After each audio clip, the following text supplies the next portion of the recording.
নমস্কার। আজ আমি কথামৃতের সপ্তম পরিচ্ছেদের একটি অংশ আপনাদের সামনে পাঠ করে শোনাচ্ছি। ঠাকুর বলেছিলেন, ভক্তিযোগ যুগ ধর্ম, জ্ঞান যোগ বড় কঠিন।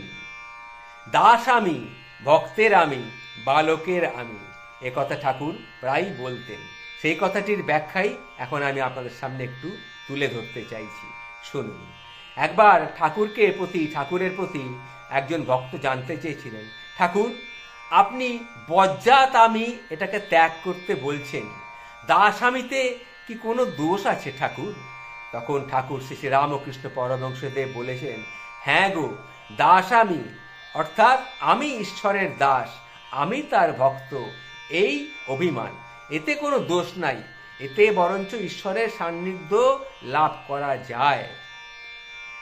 তখন একজন বলেছিলেন, আচ্ছা, যার দাস আমি তার কাম ক্রোধাদি কিরকম হবে ঠাকুর? তখন ঠাকুর শ্রী রামকৃষ্ণ বলেছিলেন, দেখো, ঠিকঠাক ভাব যদি হয় তাহলে কাম ক্রোধের আকার থাকে শুধুমাত্র।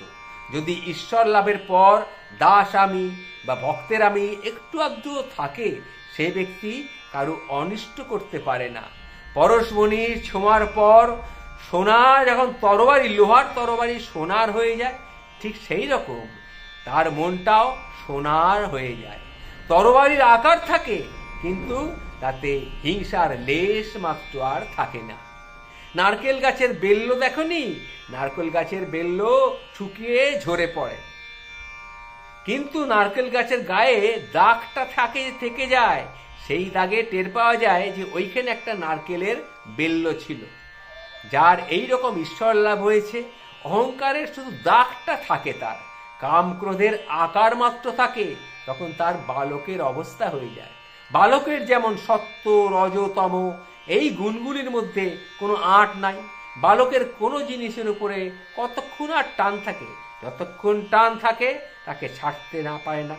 এই যেমন ধরো গিয়ে একখানা 5 টাকার কাপড় আমি দেব না, এটা আমাকে বাবা কিনে দিয়েছে, এ কথা বালক বলে।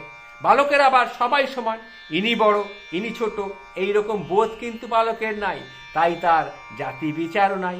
মা বলে দিয়েছে ও তোর দাদা হয়, সে ছুতোর যদি হয় সে দাদা বলেই ভাবে, একসঙ্গে বসে সে ভাত খাবে।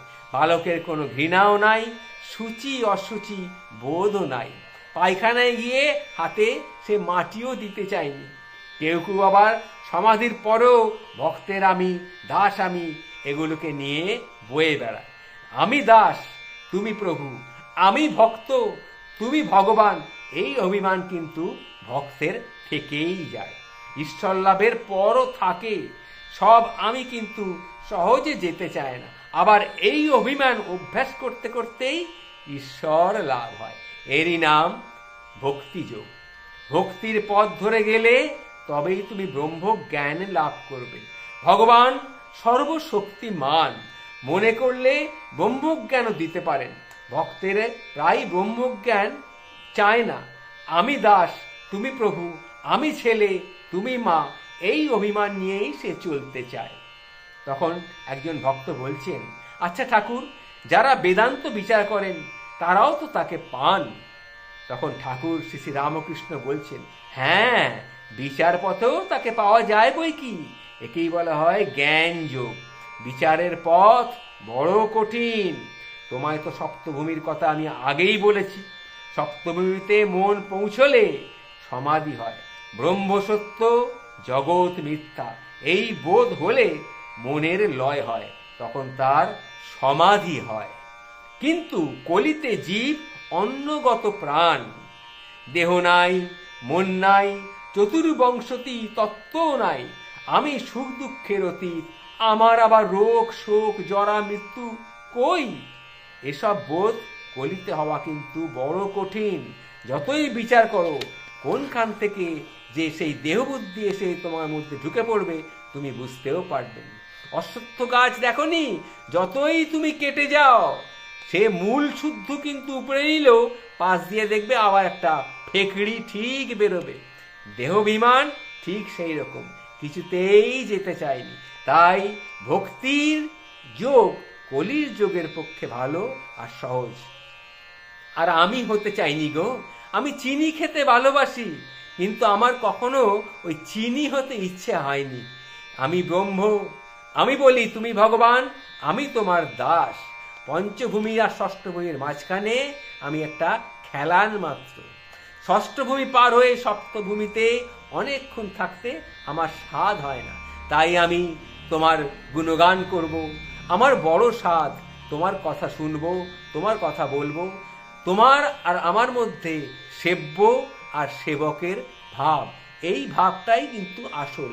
এটা কিন্তু খুব ভালো।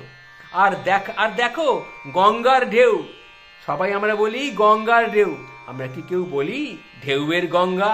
এ কথা কিন্তু আমরা বলি না। আমি সেই, এ অভিমান ভালো নয়। দেহাত্ম বুদ্ধি থাকতে যে এ অভিমান করে তার কিন্তু বিশেষ হানি হয়। সে আর এগুতে পারেনি, ক্রমক্রম তার অধঃপতনই হয়। পরকে ঠকায়, নিজেও ঠকে। সে নিজের অবস্থা কিছুতেই বুঝে উঠতে পারে না। এই হলো গিয়ে আসল কথা। জয় মা, জয় মা, জয় মা ভবতারিণী, জয় মা। এদেরকে তুই দেখিস মা, সবাইকে তুই দেখিস, সবাইকে ভালো রাখিস মা, সবাইকে তুই ভালো রাখিস। জয় মা, জয় মা, জয় মা। একথা বলতে বলতে ঠাকুর আবার সমাধিস্থ হয়ে পড়লেন। ঠাকুর শ্রী রামকৃষ্ণ পরমহংসদেবের কথা অমৃত সমান। আমি বলে ধন্য, আপনি শুনে ধন্য। শ্রী ঠাকুরের কথা অবিরাম ধারায় আপনি শুনুন, আর আপনার মস্তকে অবিরাম ধারায় ঠাকুরের আশীর্বাদ ঝরে পড়ুক, এই কামনা করে আমি আজকে আমার বক্তব্য এখানেই রাখলাম। নমস্কার।